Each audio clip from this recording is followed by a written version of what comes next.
Today we're talking about Deadwood, which is originally from Desk Games, but Fantasy Flight has picked it up. It's a Western-themed game. Yeehaw! In essence, it's a worker placement game. But before you run screaming from the hills, and I know there's a lot of people who like worker placement games, but they do tend to be overdone these days, I think. Or at least it seems like there's a lot of them. This one is very different in feel than anything else. You can actively kill other people's workers. Yeah, and you can get so caught up in doing that that you can forget about it. And actually, it's not a bad strategy to go around shooting people up. Yep. But there is penalties. Well, we'll show you, take a look at it, and then we'll tell you if it's good.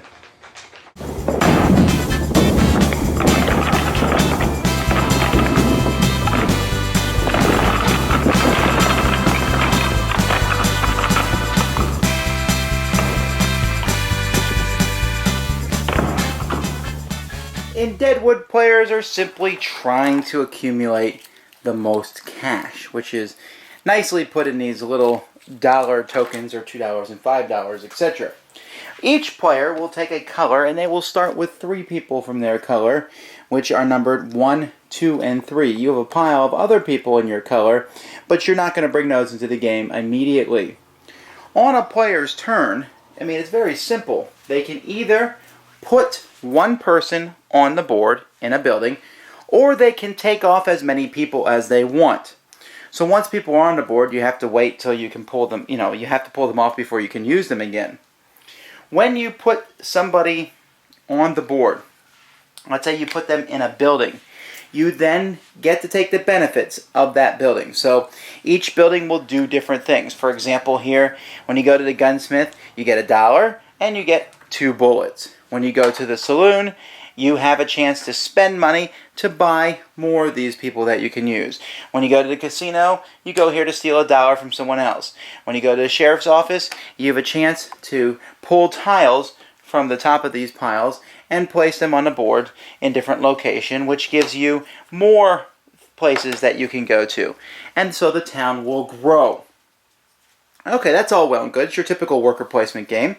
But what makes this game interesting is if I'm in the laundry and for some reason Purple wants to come in. So he comes in and we are going to have a shootout because there's only one. Now you can avoid shootouts a couple ways. There's a sheriff who starts on the board, and the 3 buildings he touches there cannot be any shootouts at, and at the church there's never a shootout.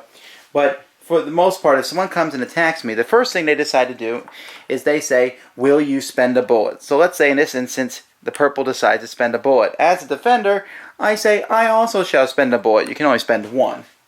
So a bullet adds 1. So it's 4 to 2. Now, since the attacker has 2 more dice, he gets to roll the difference first. So he rolls both dice here, and he rolls a 2 and a 4. Now a 6 is an outright kill. A 4 or a 5 is a wound, so he has wounded me once. We now will roll the remainder of our dice, 2 dice each, 1 at a time. So he rolls a die, he gets a 3, and I roll a 5. I've now wounded him. We roll our final dice, he rolls a 3, and I roll a 5. I've killed him. Wow, I didn't expect to win that one, but hey, it's the luck of the dice. And he had the chance to shoot me first. I like it. It's the idea of the draw, coming in first and shooting with guns a-blazings. If someone is ever killed, they are then taken and removed over here into the graveyard. They're out of the game. In fact, if someone loses all their cowboys, that's one of the ending conditions of the game. The game will end at that point. If someone's attacking you and you're like, whoa, I don't want to lose this battle, you can always spend one of these Pony Express tokens and run away to the mines here. In fact, that's where new people come, is on the mines. And the only way to get them out of the mines is basically to spend a turn pulling people off the board, and you get them. That's basically it. The only thing else I should mention is, as the game progresses, one of the actions allows railroad tracks. There's 4 railroad tracks. The first one is placed either here or here. And then after that, they will split, but when a railroad track goes through a building, it will destroy that building, and it will give bonuses to all the buildings that are adjacent to that. As these buildings are destroyed, and the railroad track comes out, eventually, after the railroad track comes out, finally you'll place the train station, again, doing the same thing as before, but the player who has once the transaction is placed, the game ends. And again, then players just simply count up their money. However, one critical thing that I did not mention, and that is every time you attack another player, you get a want-it poster. Every time you go after other players, or there's other ways to get want-it posters too, and you will eventually accumulate a lot of these, and they will take points away. At the end of the game, if you have one want-it poster, you lose $1. Big deal. 2 of them makes you lose $3. Ooh. 3 of them makes you lose 6. 4 of them makes you lose 10, etc. Well, that's expensive. Now, there are ways to get rid of them. You can always go to the church, and multiple cowboys can be praying at the church to get rid of them. The laundry will help you get rid of them. There's different ways to get rid of the want-it posters. If you have the newspaper, you can pass off a want-it poster to other people. When the want-it poster pile runs out on the side here, the game is also over.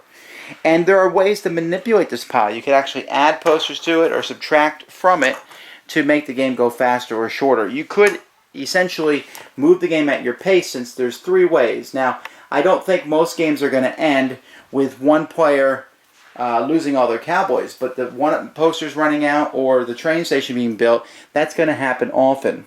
And so that's the game. Has a very Western theme. The artwork is really good. The pieces are very nice. And again, the person with the most money at the end is the winner. Alright, so there you go. Like you can see, you can kill people right and left in this game.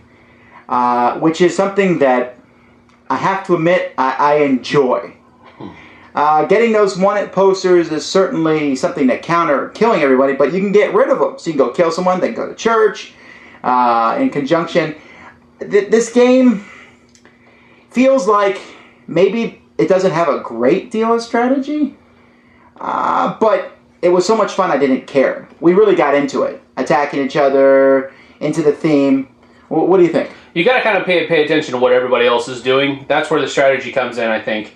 Because when you said that, I kind of thought about, well, what kind of strategies would you do? You pretty much play off of what other people do. I don't know that you can come into this game with a set strategy and have it work every single time. I guess there's not very many games that you can do that, I suppose, and the ones you can, they're kind of boring anyway. But you have to kind of see what everybody else does and then react off of that and see what your best move off of what everybody else did will be at that certain point, and go turn to turn doing that. At least that's kind of how I did it the last game that we played, and had a great time. It's very fun. The gunslinging, the gun shootouts are absolutely fun, and it's a really cool mechanic that they worked in there, so big thumbs up there. The only thing I would have a problem with is I think the railroad mechanic. I mean, I understand it, and it works, but it's kind of lackluster. Yeah. Ooh, you destroyed a building, but no one cares. Right. And you really have to be careful with what buildings you do destroy, because the people who are adjacent to that building get to do their building again for free.